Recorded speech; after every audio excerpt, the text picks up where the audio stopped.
Johnny Fontana, Half Amazing Discussions. We are back, and today we're going to be discussing the advantages of entering the reserve after active duty service, right? Or at least the consideration, okay, or the reasons to consider entering the reserve act after active duty. Again, it's coming from a more philosophical, psychological, social aspect. Okay, there's it's not really sort of like a one step, two step, three step, and you'll notice that a lot of people they have this linear way of thinking, right? That everything has to be in numbers, everything has to be stats, everything has to be line by line. Number one, this is the reason. Number two, no. We're just gonna have an open discussion, right? Going back to what I said previously in my other videos, if you don't, go ahead and click on um, the other videos. Um, Military has a way of conditioning folks, right? For good or for worse. Okay, it's not necessarily a bad thing. It's not necessarily a good thing. In the sense that um, it's just a natural evolution. Okay, especially while you are exposed to certain elements in the military. Okay, military provides you with certain things that you will not be exposed to as a civilian. So I'm saying to you, just in terms of just the benefits. So I'm saying to you, the easy life of BAH, being to live on base housing, off base housing, right? Uh, having all these um,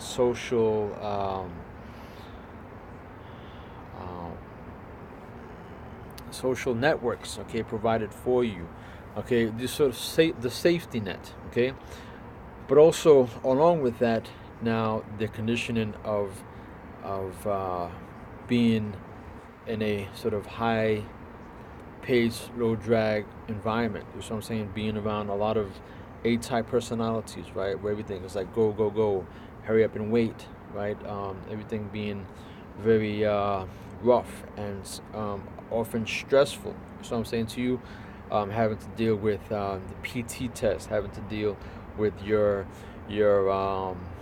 with your what do you call it again now?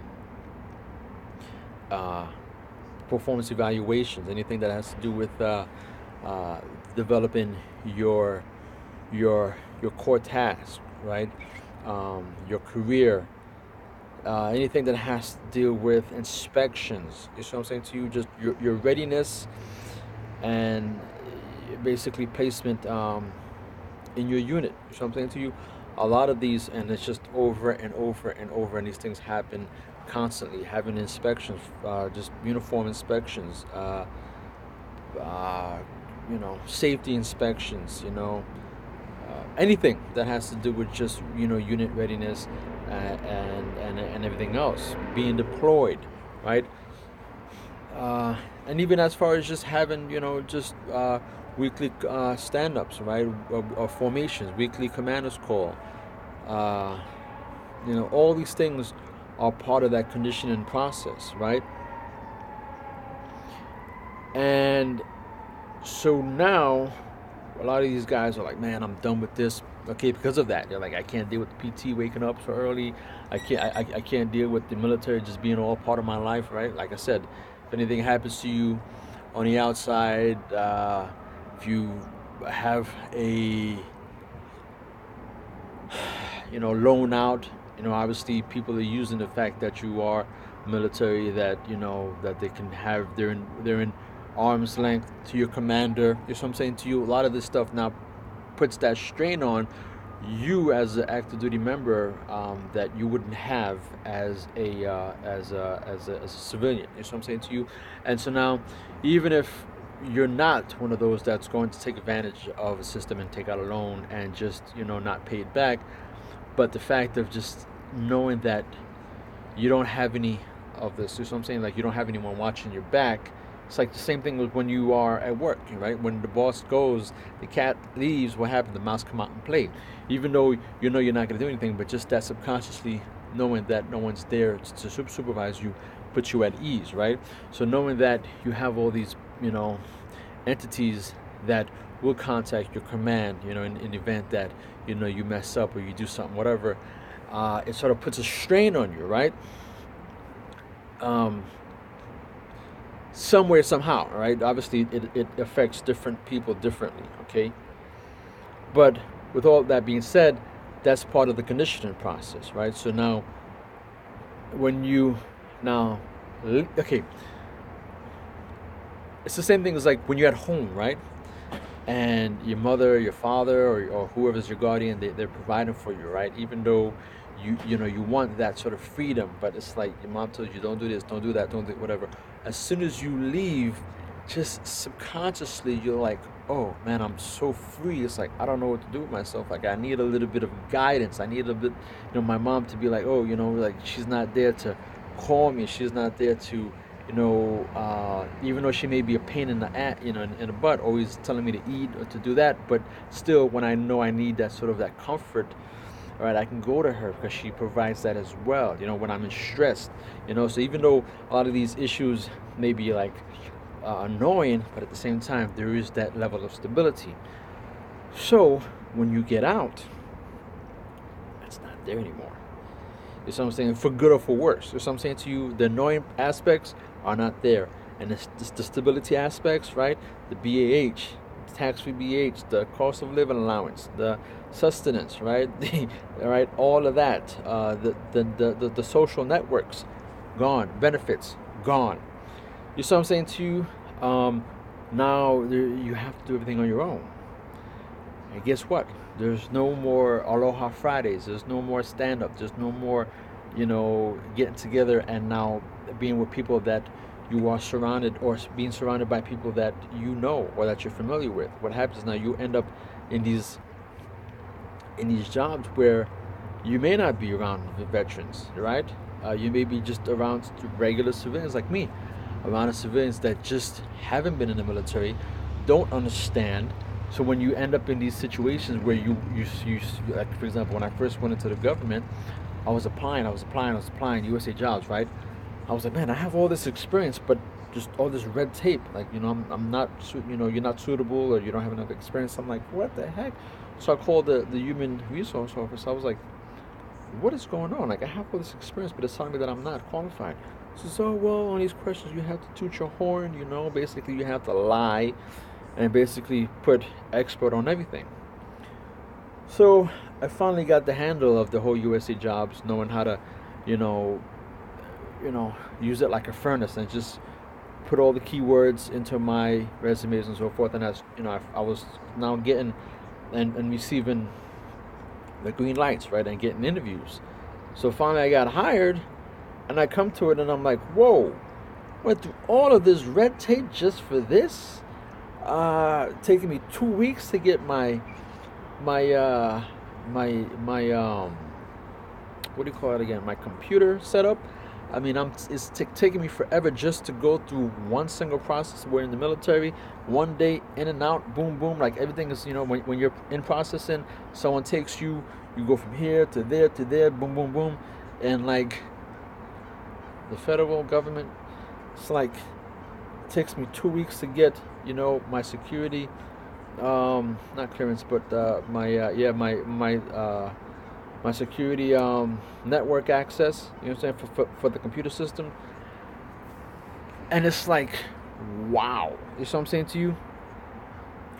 So you now start to wonder, it's like, man, like, should I have gotten out? Because now you start to miss these things. It may not be apparent, it may not be right then and there, but slowly, for some reason, I find that after that 5-6 year threshold, especially if you came in, and listen, this is not for everyone, okay? I'm talking about those that, like I said before, those who came in because they didn't have any direction.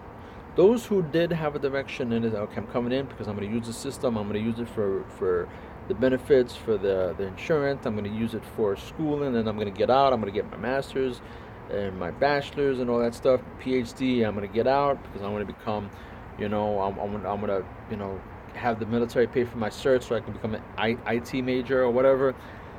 That's different. I'm talking about those who didn't have a direction. They were working.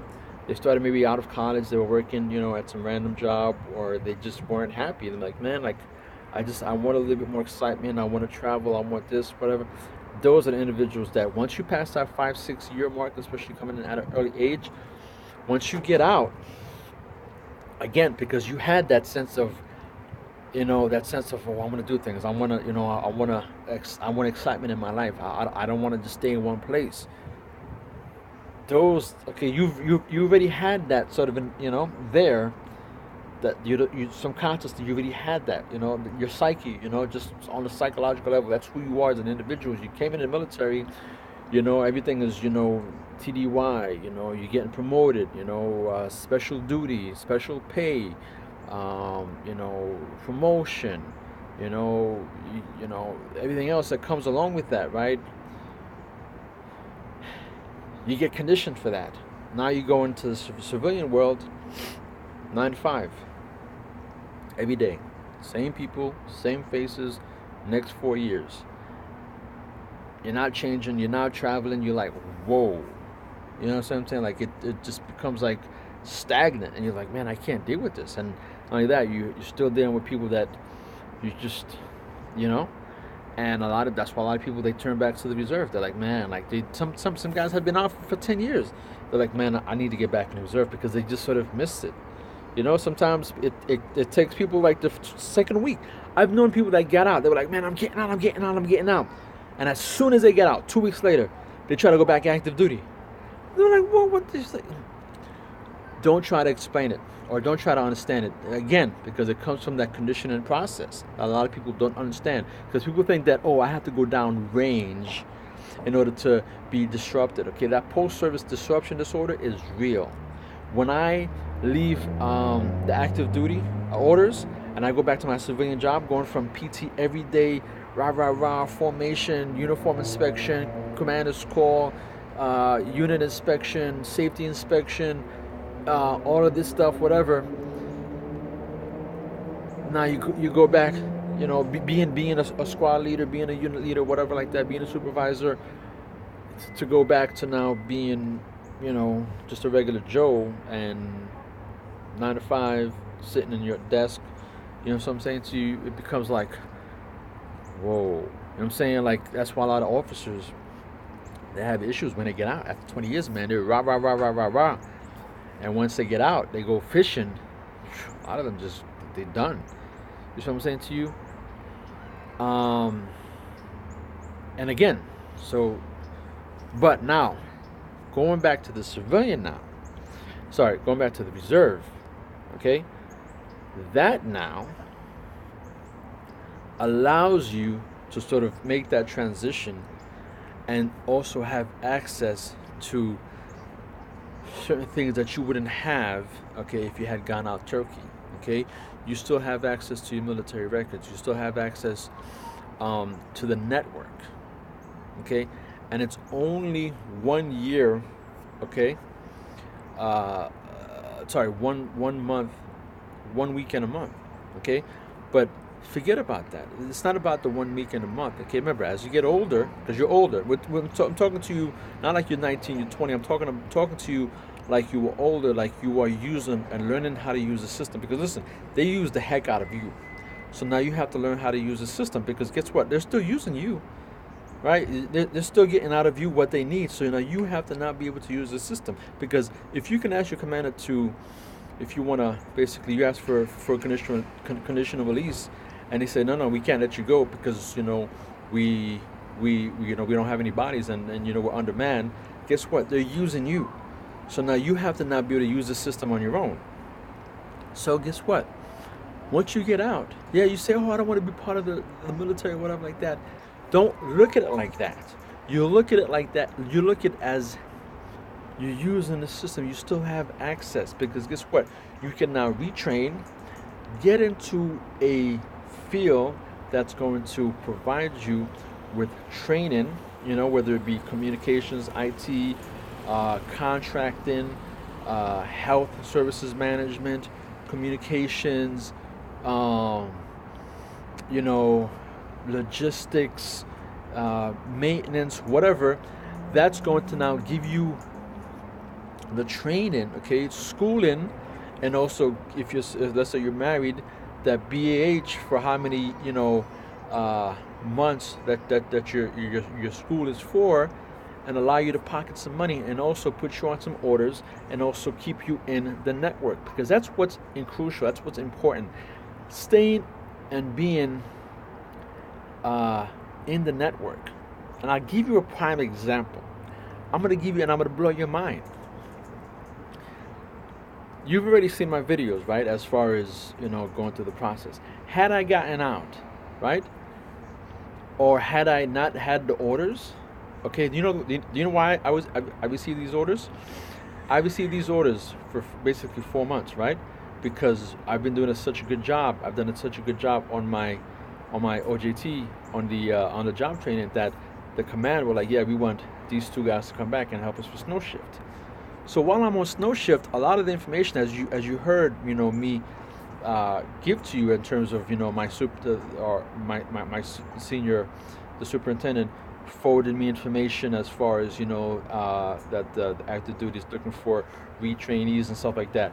I would not have received that information uh, if I was either out, or if I was a just regular reservist without orders, because I wouldn't have had the contact that I had with the super. He wouldn't have known that I wanted to be involved, and a lot of this information is not sent to, or it is, sometimes it is sent to the reserve, but they don't disseminate that information.